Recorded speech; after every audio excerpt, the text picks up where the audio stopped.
Good morning, my fellow yogic travelers. I'm mighty glad to be alive today, and I hope that you are too, as we continue to live, laugh, love, learn, linger, live, live the life we love. Well, it's Wednesday, so it's my bad joke day. So this Frenchman, this Italian, and this Jew are all being lined up to be killed, shot at the firing squad. So they ask him, all right, you get a last meal request, whatever you want. So the Frenchman says, well, I want the filet mignon. And so they give him, he eats it, and they shoot him. The Italian says, I want some pasta primavera. That's it. Make it for him. They give it to him. They shoot him. They ask the Jewish guy, what do you want? He says, I want strawberries. They say, well, strawberries are not in season. He says, I'll wait. Okay. So, well-being. I always say it's the order of the day. How do you find a way to live in a world that has so much tumult in it? Well, first, if you want to let the magic in, you have to find your version of what you think is a good thought.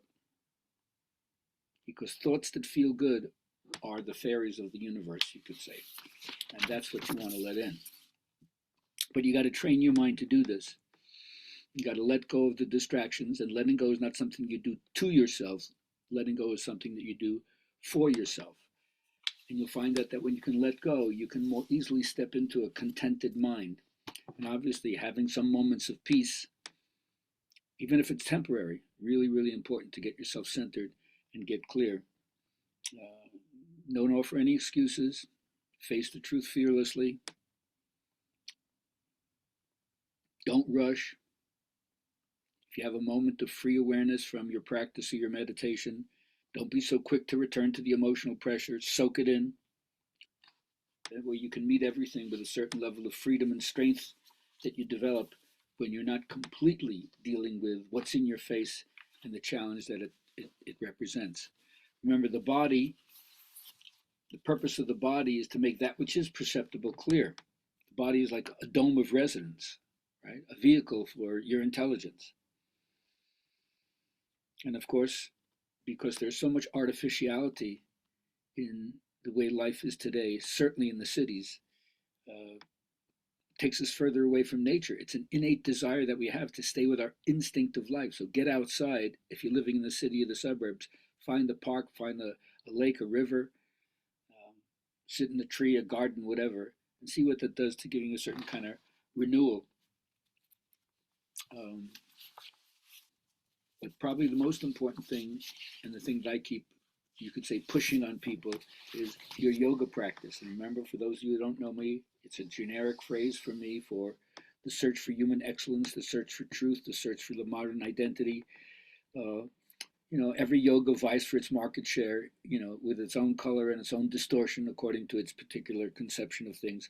But just remember, the yoga that we have reached in the United States, it doesn't really reflect the enormous effort that must have existed to bring together and codify all the variety of practices, ascetic practices that were known from time immemorial in India. We only see a small portion of it. But nonetheless, the whole idea is that yoga says we are slaves in a certain way if we live in a desacralized world. If there's nothing holy, if there's nothing divine, right? If we don't feel our solidarity with the cosmos, which used to be called participation mystique, we don't see the enchanted, alive quality of everything, then we won't get this. Because yoga is not a philosophy of pessimism.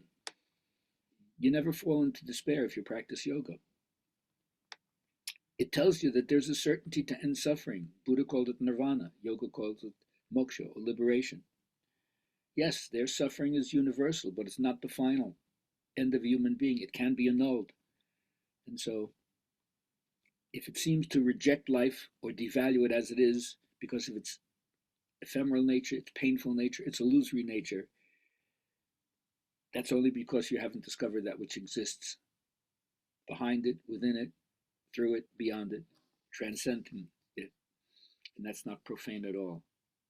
Practice and find out if that's true. Today is the Good Vibrations class coming up in about 2 hours. Still time to join. Go to GabrielHalpern.com.